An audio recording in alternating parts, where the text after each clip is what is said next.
dia! Hoje estamos aqui, um sabadão, logo de manhãzinha, começando, gravando podcast. Eu espero que você esteja muito bem. Se for boa noite, boa madrugada, boa tarde, independentemente do horário que você esteja vendo esse vídeo, esse podcast, espero que você esteja muito bem. E se você ainda não se inscreveu no canal, se inscreva, deixa um like, compartilha com as pessoas que você conhece, que gostam desse tipo de assunto que a gente aborda aqui, né, Eli?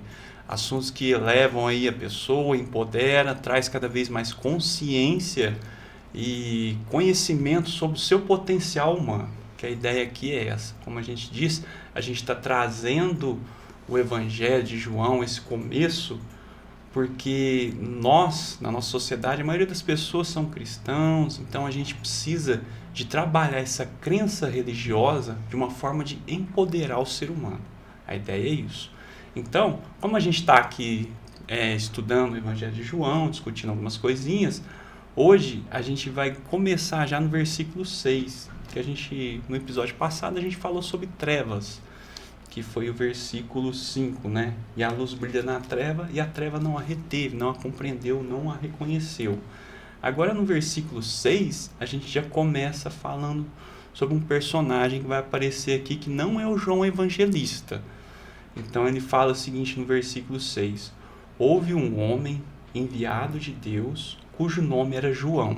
Só que esse João é o João Batista, não é o João Evangelista, que veio para testemunho, a fim de testemunhar a respeito da luz, para que todos crescem por meio dele. Então, ele continua no versículo 8 também. Não era a luz, mas veio para que testemunhasse a respeito da luz. Então, esse João, que João Evangelista está falando, que nós estamos no Evangelho de João, é João Batista, primo de Jesus lá, que praticava o batismo ali nos judeus na época. A gente precisa de entender essa personalidade. Ele não era qualquer um, ele já era uma autoridade ali para a época. Por quê? Porque ele tinha essa incumbência de fazer o batismo ali, de trazer também uma certa disciplina ali para os judeus da época. O que a gente pode dizer aqui de João Batista? Então ele era um enviado de Deus. Enviado de Deus aqui está no sentido de ser um missionário. Ele não era qualquer um, ele já era uma autoridade, ele tinha um trabalho, ele vivia em função de levar também o conhecimento ali aos judeus relacionado à sua crença religiosa, e ele tinha essa missão. O que a gente quer dizer quando fala que a pessoa tem uma missão? Ela assume um propósito na sua vida. Então João ele era focado nisso, João Batista. E ele vem falar enviado de Deus, que o nome era João. Ele veio para dar um testemunho. Então, quer dizer, o propósito de vida do João era testemunhar essa luz. Como a gente diz nos outros episódios, é claro que é Jesus essa luz, né? Citando aí o famoso Robertão, né? O Roberto Carlos, né? Que tinha essa música já. Então, ele veio para testemunhar Jesus. E é importante a gente perceber aqui que na época, dar um testemunho não é igual hoje. Por exemplo, se eu e ele chegar hoje e falar que aconteceu algo comigo e esse algo não for real, eu não vou sofrer nenhuma sanção, eu não vou ser penalizado se eu estiver mentindo, a não ser que eu faça isso num processo judicial, né? A gente sabe disso. Agora, não é crime eu sair falando que eu vivenciei uma experiência e essa experiência não foi real. Então, dar o testemunho na época de Cristo, na época de João Batista, era algo muito sério. Para a gente ter noção, a gente sabe lá no Evangelho que a mulher adúltera, ela era morta por apedrejamento. O ladrão, ele era morto por crucificação. Então, se você desse um falso testemunho, você ia sofrer uma penalidade muito rigorosa para a época. Então, uma autoridade dando um testemunho é algo de muito peso para aquela época na sociedade. Então, João veio com essa função de levar o testemunho daquilo que ele vivenciou com com Jesus, aliás, né? Então, João Batista veio para isso. Agora, o que é importante a gente entender também dessa passagem que fala desse homem que veio para dar o testemunho de Jesus para que os outros todos crescem por meio dele. Porque João, como ele era uma autoridade, ele era um ser disciplinado. Então ele não era uma pessoa desleixada, ele era um ser disciplinado, por isso que as pessoas acreditavam nele. Autoridade que fazia, que pregava e que tinha um caminho reto. Então assim, olha a incumbência de João. Mas mais importante do que isso, se ele é disciplinado, a gente tem que entender que João ele representa a figura daquele homem que antecede aquilo que ele quer chegar, o resultado. Então, João, ele é a disciplina que antecede ali a espontaneidade. Então, João é disciplina, Jesus é espontaneidade. Jesus é aquilo que a gente quer atingir, a espontaneidade das coisas que a gente pretende fazer, que a gente deseja ser na vida, segundo o evangelho que a gente está pregando aqui, é lógico, né? Então, assim, seria como uma pessoa que quer aprender a tocar um instrumento, ela precisa ser o quê? Disciplinada, né? Senão ela não consegue tocar. Depois de um certo tempo, cada um na sua condição, na sua capacidade, na sua potencialidade de disciplina naquele instrumento musical, a pessoa se torna espontânea. Então vamos dar um outro exemplo aqui. Mas eu não toco instrumento, né? Não tenho interesse, então fica difícil para entender isso. Imagina quando você foi aprender a dirigir. Na verdade, quando você vai aprender a dirigir, você precisa ser disciplinado com aquilo. Você precisa de aprender, entender, compreender, você precisa de pensar a respeito. Você precisa seguir uma regra e uma ordem, até que um dia se torne espontâneo, e hoje as pessoas dirigem até falando no celular. Então, assim, se torna espontâneo. Quando a gente vai aprender a escrever, também a gente precisa ter disciplina. A gente não lembra disso, talvez não lembre, né? Mas eu lembro, quando você foi aprender a escrever o meu nome, é aquela dificuldade, você tem que ficar repetindo as letras do seu nome, até que se torne espontâneo. Hoje você escreve qualquer palavra de forma tranquila. Então, isso representa João. Essa necessidade de você seguir um processo, de você seguir uma disciplina, até que você chegue na espontaneidade. Essa questão também remete muito à nossa mente, aquilo que a gente vivencia. Quando eu quero algo que eu não consigo fazer de forma espontânea, eu preciso de ter esse processo de repetir até que se torne um hábito, se torne espontâneo. Tem que ser rigoroso, né? Tem que ser rigoroso. A gente tem que ter... Não é simples, de repente, eu ter um hábito que é o que João representa aqui, de uma boa alimentação. Não é tão simples eu ter um hábito de uma atividade física. De repente, não é tão simples eu incorporar um hábito de ler todos os dias. Eu preciso ser rigoroso. A partir do momento que eu incorporo isso em mim, se torna espontâneo. É aquele momento em que você vira a chave, mas você fala, foi do nada? Não, não foi do nada. Foi de um processo que você foi pelejando ali durante um certo tempo. Até que você se torne espontâneo naquilo. Isso é que é João Batista. Pode falar. Não só falando que aí quando a gente vê uma pessoa espontânea, exato, parece que é fácil. Parece. Você ter aquelas atitudes, aqueles hábitos. Eu falo porque teve uma época, eu achava tão bonito o povo que fazia jazz. Dança de rua. Isso. Antigamente no Faustão tinha umas competição de dança de rua. Faustão, ali Domingão no Faustão, vai saber disso, né? E aí eu achava bonito, fácil, né? Até que eu decidi fazer, não dança de rua, né? Fui fazer jazz. Menino, mas que trem difícil. Quer dizer, você olha, a pessoa treinou tanto. Não tinha, porque a pessoa... a memória muscular, aquelas coisas, não tinha ainda. E aí, quando você vê, quer dizer, a pessoa por trás, ela teve disciplina, ela se esforçou, ela treinou quantas horas por dia, que nem aquela Rebeca Andrade das Olimpíadas lá. Isso, Olimpíada a gente viu muito isso. Você olha aquelas pessoas que parece que é fácil, né? Mas, gente, eu vou fazer mas isso aí, a disciplina, quer dizer, aqueles atletas, num ponto de atleta, eles já são Jesus. Porque eles já atingiram a espontaneidade naqueles movimentos. Para ele, aquilo lá é espontâneo.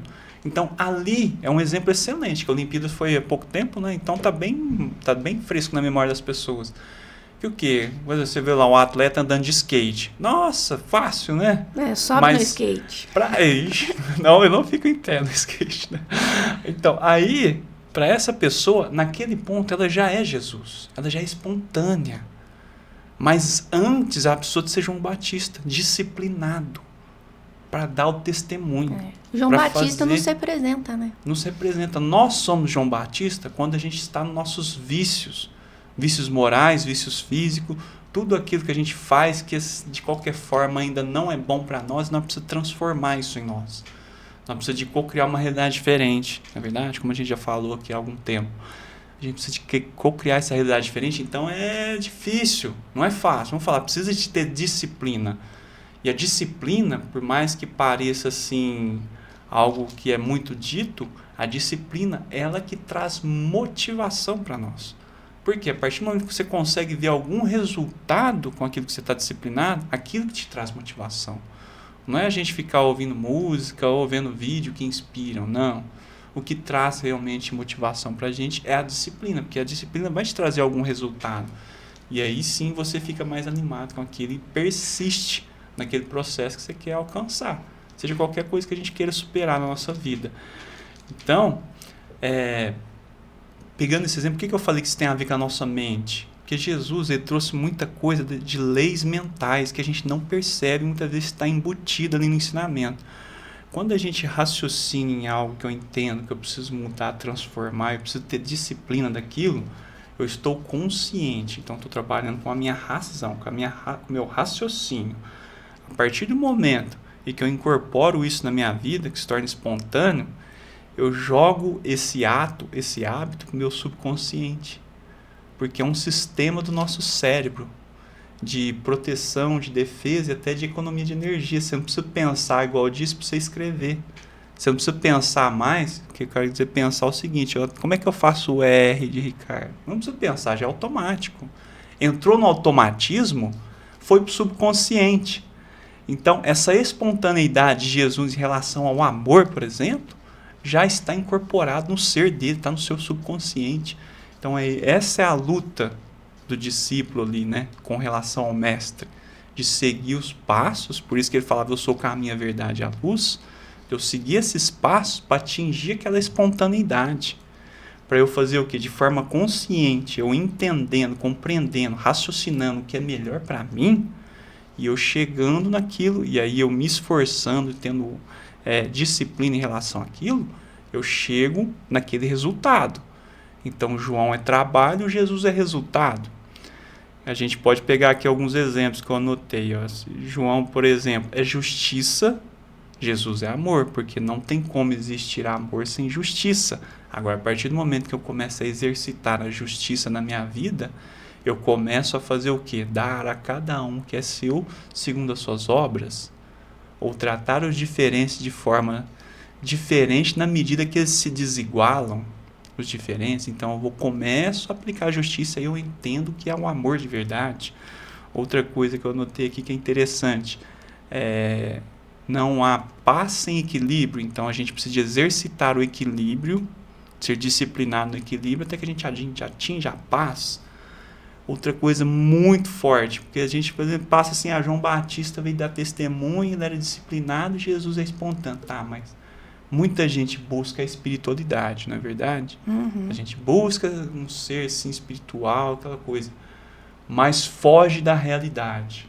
Então, não existe espiritualidade sem olhar para a realidade, sem viver a realidade. Então, quanto mais eu olho para a realidade, eu exercito sair da ilusão de que o mundo espiritual é tudo que eu preciso, esquece do mundo atual. Então, quanto mais eu vivencio a realidade nua e crua do jeito que ela é, mais eu consigo ser espiritualizado. Por exemplo, num relacionamento, não adianta eu querer fechar os olhos para aquilo que ela é de verdade e para aquilo que eu sou também na minha realidade. Se eu não fizer isso, eu não consigo atingir a espiritualidade dentro de um relacionamento. Entende? Então, fugir da realidade, viver uma ilusão, falar assim, eu não sinto isso, estou me iludindo, você nunca consegue atingir a espiritualidade. João é a crença, Jesus é o fato. O que você quer dizer com isso, Ricardo?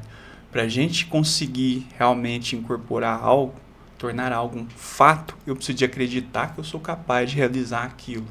Então, eu preciso ter disciplina no que eu faço e ter disciplina na minha crença, na minha potencialidade. Aí eu consigo tornar aquilo um fato. Por exemplo, quero fazer uma faculdade X. Eu acredito que sou capaz de passar no vestibular, de pagar, seja lá o que eu preciso de fazer para me formar em determinado curso. Isso é ser João Batista. Acreditar no seu potencial, de estudar, de concretizar, de realizar. A partir do momento que eu formei, aquilo é um fato. E o fato a gente não contesta, já não é mais uma crença, é algo que aconteceu e está incorporado na minha vida. Isso já é Jesus. Né? Isso. Então, Jesus, João Batista é experiência. O que você está experienciando, experimentando na sua vida para atingir determinada frequência? Tudo que eu consigo transformar, eu levo para alguma frequência. Como aqui a gente fala sintonia livre, você precisa sintonizar a sua vida com a frequência que você quer. Se eu quero uma frequência de perdão, eu preciso de exercitar, aceitar a pessoa como ela é para entender ela e chegar no fato perdoar. E aí eu estou na frequência do perdão. Na verdade, se eu quero atingir a frequência da prosperidade, eu preciso exercitar a minha crença naquilo que eu sou capaz, naquilo que eu consigo fazer, para atingir esse fato, ser próspero. E aí eu estou já na frequência. Senão eu fico oscilando ali, né? Aquela coisa, uma hora eu estou acreditando que eu sou capaz, outra hora eu estou... Ai, nossa, isso não é para mim, não sou capaz, me sinto incapaz. E aí não consegue atingir aquilo que eu quero. Isso é ser João Batista. Ser disciplinado nisso. Então, João é a preparação para aquele potencial que você almeja. Jesus já é potencial. Se você já atingiu algo que você tanto desejou na sua vida, naquilo você já se tornou Jesus. E naquilo que antecedeu, eu fui João Batista. Eu precisei de dar aquele testemunho de tudo que eu vivenciei. Por isso que é legal a gente ouvir testemunhos, né? Ele adora ouvir testemunho, que isso motiva, isso inspira as pessoas, não é verdade? Isso. Quando você vê uma pessoa dando um testemunho que é real, que ela conseguiu vivenciar uma dificuldade, superar e atingir um resultado bom, isso é interessante. Por isso que, de repente, ler uma biografia é legal também. Ou assistir um documentário de alguém que superou algo é legal também. Porque são testemunhos de alguém que vivenciou uma disciplina para atingir um resultado.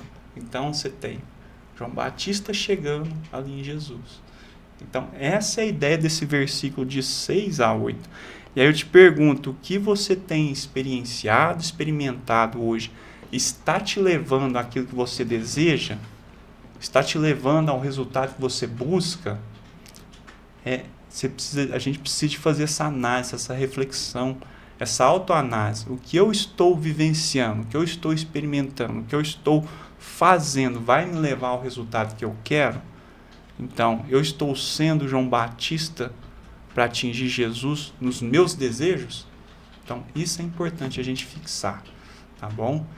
E essa era a ideia do versículo de 6 a 8 aqui, né? E eu vou falar só mais um versículo aqui. Antes de você começar, queria fazer um comentário aqui. Pode falar. Porque, veja bem, ele estava falando aqui nos primeiros versículos da luz, da vida que é Jesus. Aí, do nada, ele vem com João Batista. Sim. Não é? Quer dizer, ele quebrou a narrativa.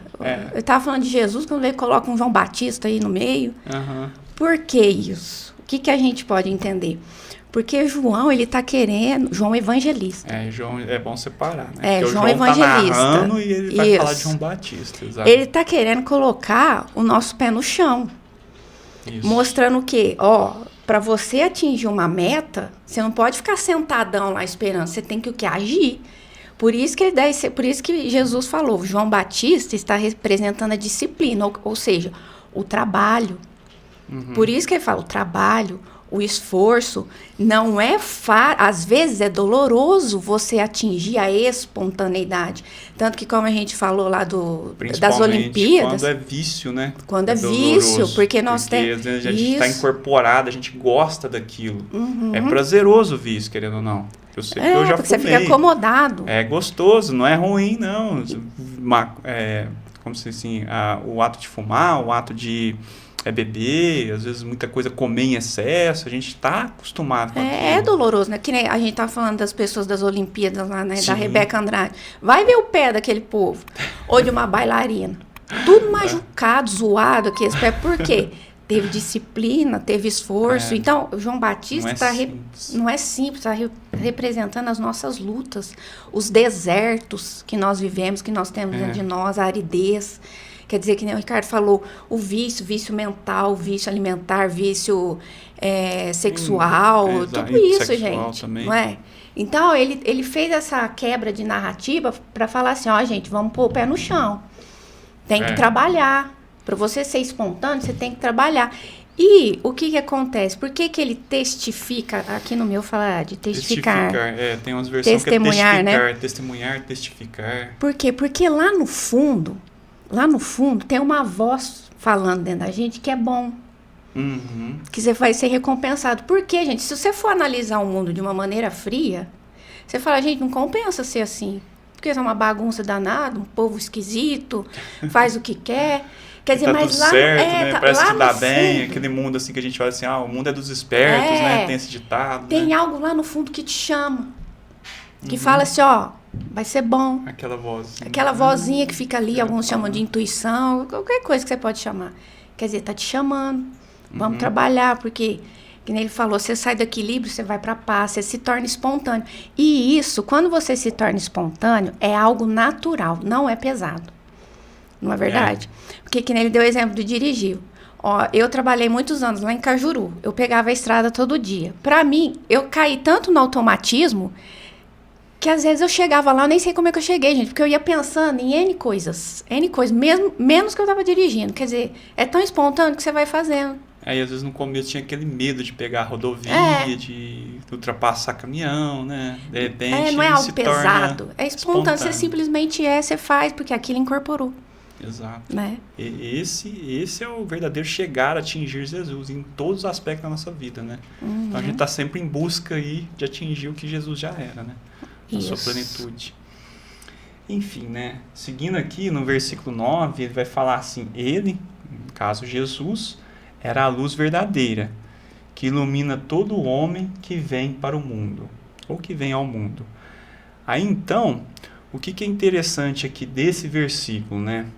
É que Jesus, ele acaba sendo esse foco de atração de todos os cristãos, é lógico, né? Como que assim, se a gente está aqui, numa pirâmide, e todo mundo vai convergir para atingir Jesus. Ele é o foco de atração das pessoas, atração espiritual, ou de comportamento, enfim, para atingir aquilo que ele já é. Ele já é essa espontaneidade. Então, como é interessante, um versículo vai casando com o outro, igual ele diz, parece uma quebra de narrativa, mas não é, te traz os pés no chão, e agora ele volta falando assim que ele era a luz, Jesus era a luz. Então, é a luz aqui, como é que ele fala? Ele era a luz verdadeira que ilumina todo homem que vem para o mundo. Então, todos aqueles que nasceram neste mundo, segundo João Evangelista, Jesus é o foco de atração, é o alvo a atingir, é o guia. Por isso que ele falava, eu sou o caminho, a verdade e a luz. Ele mesmo se autodenominava, porque ele tinha consciência de quem ele era. Muitas vezes a gente não tem essa consciência de quem a gente é, né? Só que Jesus já entendeu que ele é um ser emanado de Deus. Muitas vezes a gente não tem essa consciência. Por isso que a gente tem que seguir o mestre, para a gente desenvolver essa consciência que a gente também tem esse potencial divino em nós. Como a gente já falou da cocriação aqui há muito nos outros episódios passados. Então, por que é interessante, então, a gente entender esse foco de atração? Para a gente compreender os benefícios do amor. Às vezes a gente não compreendeu. O João veio testemunhar porque ele entendeu, ele atingiu, ele compreendeu os benefícios do amor. Por isso que eu estou em busca dele. Por isso que eu estou lá me disciplinando para chegar a Jesus, que é o amor espontâneo. E vamos dar alguns exemplos aqui pequenos, assim, não é pequenos, podem ser grandes, dependendo da magnitude que a pessoa coloca naqueles atos, né? Vamos dar alguns exemplos no dia a dia de hoje, para a gente entender os benefícios do amor. Network, tão falado hoje no meio empresarial, no meio comercial e também aí no marketing digital. Você tem que fazer network.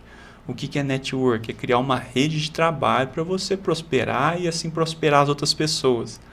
No network, você não pensa só em você. É uma rede. E se é uma rede, eu ganho e você ganha. Então todos nós ganhamos. Só que o que é interessante, como você conquista network? Primeiro você tem que dar. Você não consegue atingir. Por exemplo, vamos imaginar que a Eli é uma pessoa que eu quero fazer parceria com ela. Só que ela não me conhece. Ela nem sabe quem que eu sou. E eu tenho algum ramo de atividade. Então eu tenho que dar alguma coisa para ela. Porque quando eu entrego algo para ela, eu estou gerando valor para ela. Ela está percebendo o meu valor, o que eu sei fazer, como eu me comporto. E aí isso gera o quê? Uma relação de confiança. E se eu crio uma confiança com ela, eu começo a fazer o quê? Eu disparo nela um gatilho da reciprocidade. E aí quando eu vou, de repente, fazer uma parceria com ela, propor uma parceria com ela já percebendo o valor que eu gerei nela, porque eu já fiz algo, eu já doei algo para ela. Ela já criou uma relação de confiança também comigo. Uma pessoa que nem me conhecia, agora conhece. E agora ela tem o que? Pô, Ricardo é um cara legal, tá? Vamos fazer uma parceria, tá propondo ainda eu ganhar alguma coisa. E a pessoa se interessa. E eu começo a criar rede de trabalho. Começo a criar o quê? Um network. É assim que começa. Só que o quê? Isso veio com amor. Porque eu dei primeiro. Eu criei valor na pessoa. E aí sim eu disparei o gatilho da reciprocidade. E o gatilho da reciprocidade, muita gente usa aí como armas de persuasão. Por quê? Porque primeiro você está entregando algo. Então esse é só um exemplo dos benefícios do amor, que muitas vezes a gente não percebe isso. Ah, mas tem gente que faz isso com interesse. Tudo bem, mas está fazendo, está doando, está cedendo algo. E querendo ou não, a gente não pode ser hipócrita, né, Eli? Todo mundo tem interesse nesse mundo. Dificilmente algum ser não vai ter interesse. Nem se for para ser iluminado, você vai ter interesse. Você tem interesse em se iluminar. Então, assim, por mais que tenha, todo mundo tem seus interesses nesse mundo. Não é verdade? Um outro exemplo aqui, com relacionamentos. Tem um livro que chama As 5 Linguagens do Amor. Esse livro ele vai tratar de relacionamento entre casais, mas se aplica para tudo. Então, cada pessoa tem uma linguagem na forma de amar. Tem gente que precisa de atos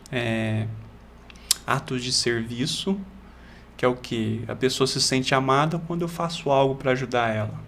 Tem gente que precisa de palavras de afirmação. O que é isso? Tem pessoas que vão se sentir amadas com palavras que são benditas. Tem gente que gosta de presentes, tem gente que gosta do tato, do apego, do contato. Aí vai ser necessário um abraço, um aperto de mão, que seja. Então, isso é nos relacionamentos. Se você entende isso na outra pessoa e você se dispõe a fazer, é natural que você receba depois. Então, isso é mais um benefício de quem ama. Você olha para a pessoa e fala assim, bom, ela gosta disso.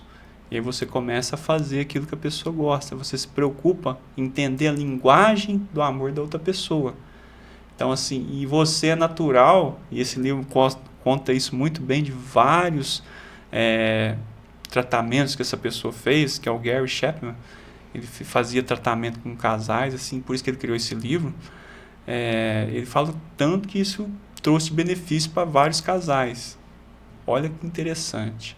O quanto, muitas vezes, uma mudança de atitude, que é um simples ato de amar na forma como a outra pessoa espera, isso é amor puro, o benefício que traz para o amor no relacionamento. E só mais um aqui, que eu não posso deixar de citar o auto-amor também. Que quando Jesus fala não dê pérola aos porcos, ele está falando muito de auto-amor aqui. Por que você vai gastar energia, você vai gastar tempo, você vai se dar ao trabalho de repente, buscar converter alguém que não quer ser convertido? E esse converter não é uma questão religiosa. Converter numa ideologia, numa crença, ou que você vai se despender tempo com pessoas que não estão afim da sua presença, da sua companhia, ou não querem, de repente, um trabalho que é bom para elas. Qualquer coisa que, de repente, todo mundo já percebeu em algum momento que você estava ali, às vezes, falando, gesticulando, ou querendo algo de bom para alguém que não estava nem aí. não é verdade? Eu já tive momentos assim, em pessoas principalmente próximas, né? Que a gente quer o bem para as pessoas e as pessoas não estão nem dando bola para o que você está falando. Então, não dê pérola aos porcos, isso é ato de alto amor, porque você se sacrifica para uma pessoa que não está no momento de querer aquilo que você está propondo para ela. Isso aí também é ato de alto amor, é você se amar. Então, olha quantos benefícios existem no amor, que a gente for ficar enumerando aqui, vão ser infinitos, né?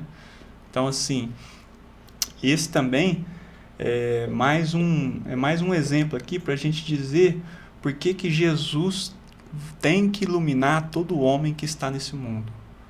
Porque o mestre, de forma alguma, ele ficava gastando tempo com coisas que não eram necessárias e com gente que não estava nem aí.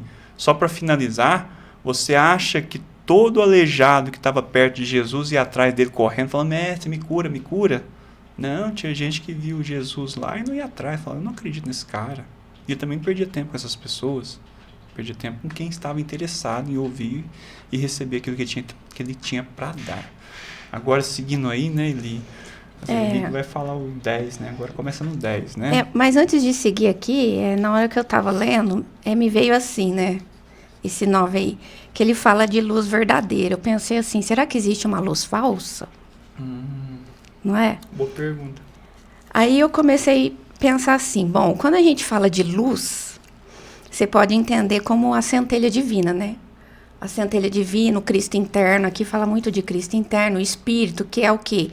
Que é o que foi criado por Deus, que é duradouro, é permanente, é imutável.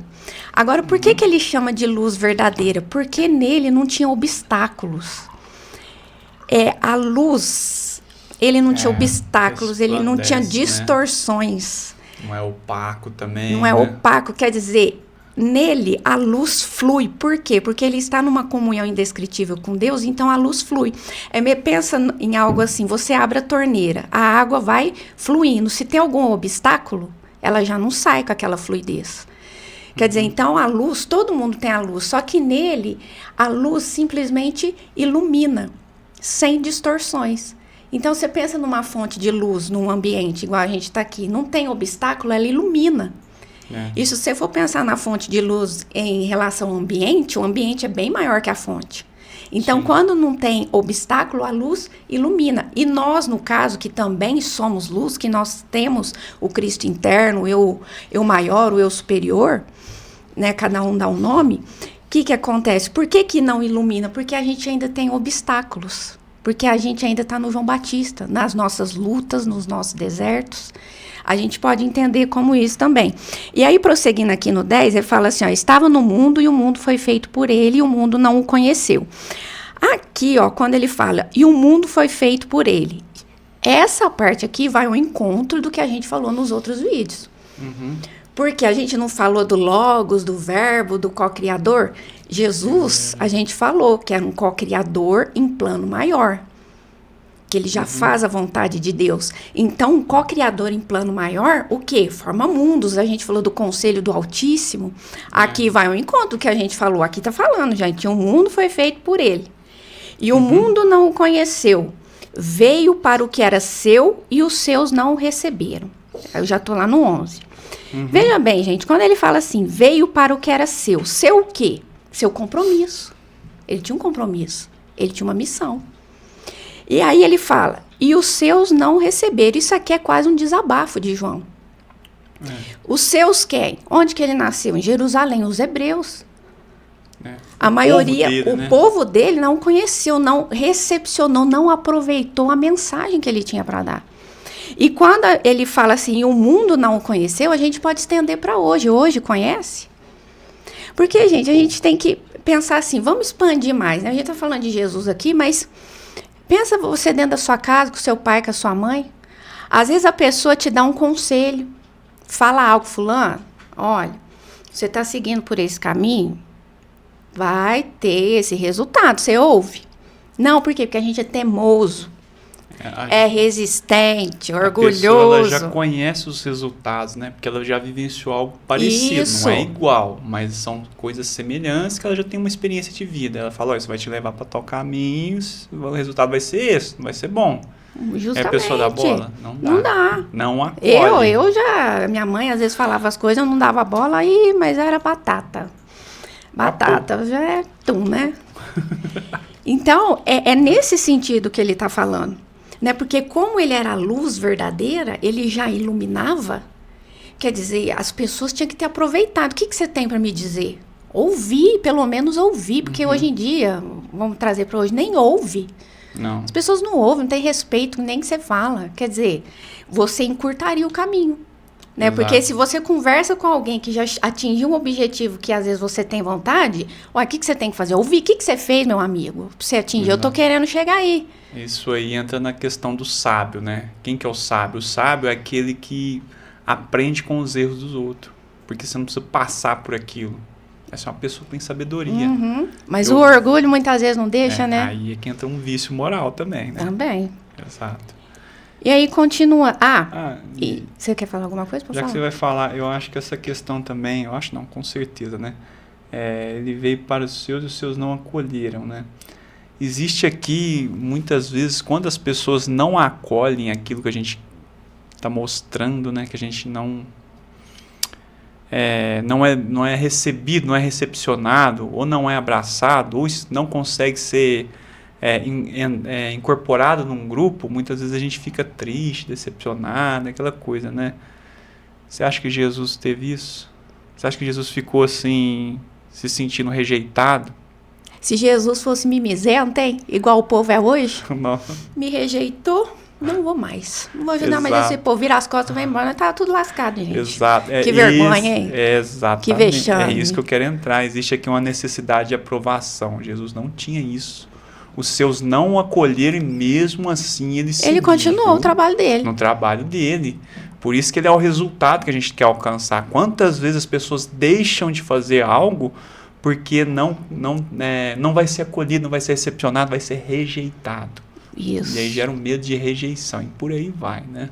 Isso. E ele sabia dessa não aceitação do evangelho dele. Ele já tinha essa percepção. Por quê? Tanto que ele fala da parábola do joio e do trigo. O que é a parábola do joio e do trigo? Foi plantado o trigo. Veio o inimigo, plantou o joio. E a ordem foi, deixa os dois crescerem. Por que deixar os dois crescerem? Porque o evangelho, gente, o que significa evangelho? Boa nova. Uma boa ideia. É uma boa ideia para você aplicar na sua vida, não é? O evangelho é isso que é. Então, por que foi permitido crescer juntos, o joio e o trigo? Porque o evangelho, essa boa ideia, essa boa nova, não é imposta. Exato. Para ter evolução, tem que ter livre arbítrio. Você tem que escolher. Por isso que ele falou, deixa crescer junto. Vai vir a colheita? Vai. E na hora da colheita, cada um vai colher o seu resultado. Porque não adianta você achar que plantou, foi lá, colocou uma semente para nascer limão. Não adianta você achar que no final você vai colher maçã. Esse exemplo aí, assim, todo mundo fala. E é real, gente. Então, deixa crescer junto. Eu estou fazendo as minhas escolhas. Ok? No final, você vai ter resultado X. E tá tudo certo. Na vida nada mais são do que consequências do que a gente fez. Isso. Não tem como. É simples. É, que nem quando eu fazia concurso. Fiquei 2 anos, de segunda a sexta-feira, lá estudando. Fiz 12 provas, se não me engano. Passei em 2. Mas quer dizer, ia lá todo dia. Agora, você acha que eu não ficava triste quando eu não passava? Não tinha dinheiro para fazer quase nada. Meu pai me ajudava, né? Então, e é assim, eu tava lá. Todo santo dia. Tomava, tinha um resultado num dia, tava lá triste, mas no outro dia tava lá sentada no mesmo lugar, estudando as mesmas coisas. Disciplina que antecede, Disciplina. Né? E aí eu alcancei o resultado, que foi o quê? Passar aonde eu queria, que era passar no TRT 15 e trabalhar em Franca. E estou aqui trabalhando em Franca. E aí vamos continuar aqui então, né? Mas a todos quantos o receberam, deu-lhes o poder de serem feitos filhos de Deus aos que creem no seu nome. Aqui eu vou começar pela palavra crer. Se a gente pegar o evangelho, em grego, tá lá, pisteuei. E agora eu não estou recordando, mas é pisteuei. Tá essa palavra lá. E emuná, em hebraico. Se a gente for traduzir essas palavras, elas não significam crer, mas sim confiar. E tem diferença entre a palavra acreditar e confiar.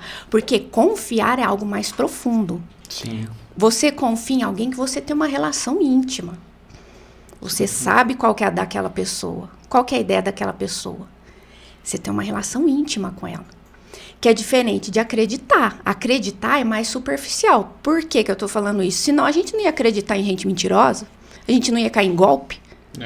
Quer dizer, você está acreditando em algo que não é verdadeiro. Então, foi muito banalizada essa ideia que, acreditar em Jesus. Gente, acreditar em Jesus vai fazer o que com a sua vida? Nada. Eu acredito nele. E aí?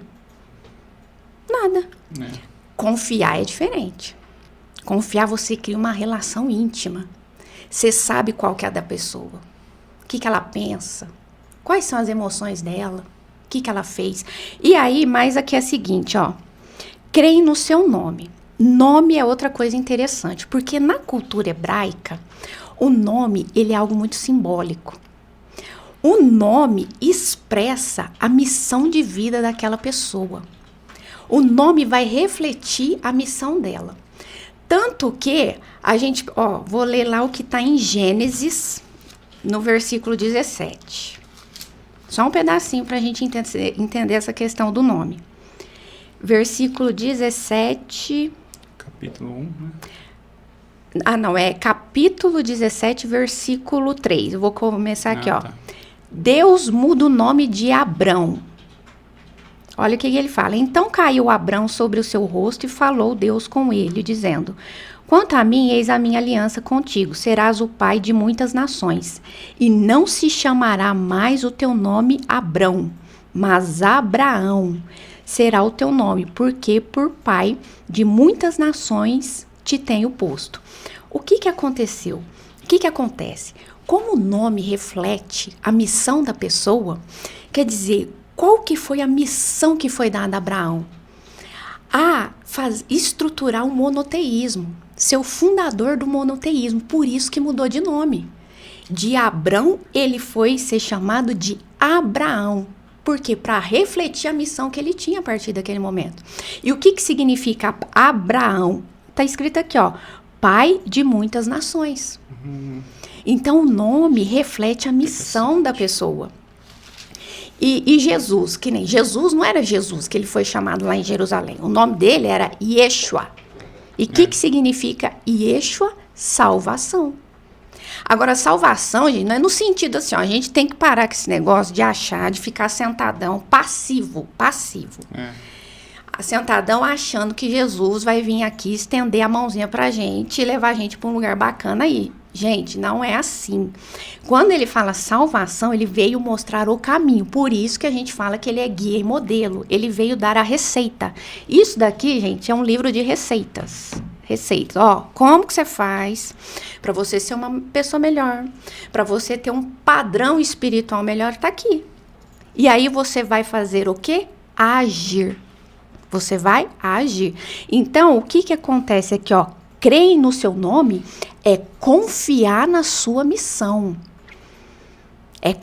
Entenda isso como confiar na missão para que ele veio. Qual que era o propósito dele? A salvação, mostrar como é que fazia. E aí aqui, mas a todos quantos o receberam. Entenda receber como acolher. Por que acolher? Porque quando você acolhe, você traz para você porque você quer. Não é porque foi imposto. Mais uma questão do livre-arbítrio. Do livre-arbítrio, respeitando. Eu entendi, eu compreendi, agora eu trago para mim. Trago. Isso vai fazer parte da minha vida. Você traz para você, você hospeda. Então, acolher, gente, é nesse sentido. Acolher é quando você pega todo o seu padrão mental no sentido dos seus pensamentos, dos seus hábitos, dos seus comportamentos, você deixa de lado, você abre um espaço e acolhe uma outra ideia. E Jesus não é ladrão. Então ele não arromba a porta da sua casa mental, ele bate na porta. Se você abrir, ele entra. Se não, não entra. Por quê? Por causa do livre-arbítrio. E por que ele respeita o livre-arbítrio? Porque você também tem uma centelha divina dentro de você como ele. E ele sabe disso. Então você tem que desenvolver isso. Você tem que querer isso. Você tem que acolher isso. E depois ele fala aqui, deu-lhes o poder de serem feitos filhos de Deus. Quer dizer, quando você confia na missão dele, você acolhe. Não, eu quero. Você hospeda. Você tem uma relação íntima com ele. Te dá o poder de ser filho de Deus. Em que sentido? Só pelo fato de você ter uma centelha divina em você, não diz muita coisa. Por quê? Porque olha para as coisas que estão acontecendo. Você precisa desenvolver esse potencial. Desculpa, gente. Esse potencial que tem dentro de você. Só que para a gente expressar essa luz, esse potencial, você tem que tirar os obstáculos, as distorções.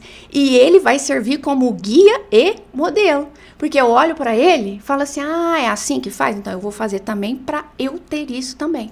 E a partir do momento que você acolhe, que você começa a expandir, você começa a despertar essa centelha, você começa a ter o poder de ser filho de Deus. Porque um filho de Deus não foi feito para pequenez. Um filho de Deus foi feito para a grandeza. Mas essa grandeza, quem tem que expressá-la é você através das suas atitudes. Exato. E grandeza em todos os sentidos. Todos os sentidos. Desde que você queira. Aquilo que você quer, você é capaz de se tornar grande naquilo que você quer. E ninguém vai fazer a mesma coisa, ninguém vai ser igual. Então, assim, cada um, dentro da sua particularidade, consegue atingir aquilo que tanto pretende, que deseja. É simples assim. Enfim... Acho que é isso mesmo, né? Isso era hoje. Era isso que eu preparei para hoje. Eu acho que exatamente. Que você falou da questão da missão, né? Se auto-salvar, né? Tanto que na Bíblia são relatadas mais ou menos 33 curas de Jesus. Basicamente, todas elas, o que acontece? A pessoa chega e fala, mestre, ele fala, o que você quer que eu te faça? Que o senhor me cure. E aí ele fala, a tua fé te salvou. Por que a tua fé? Porque não é a dele que salva, é a sua. Nenhuma ele fala assim, não, você está sendo salvo por causa de mim, porque eu sou o máximo, eu já sou um co-criador em plano maior, então eu vou te salvar. Não, ele não fala isso. Não é? Ele sempre deixa a ideia que nós somos iguais a ele e você que está se salvando, você que está se curando, você que a sua fé te curou. Né? A sua fé, a sua confiança naquilo que você viu em mim que te curou. Não sou eu. Justamente. Sempre na humildade. Verdade. Vou bater aqui, né? Sempre humilde e trabalhando aquilo que a pessoa tem de melhor. Sempre levantando aquilo que ela tem de melhor. Então, por hoje eu acho que é só, né, Eli? Só. Por enquanto, né?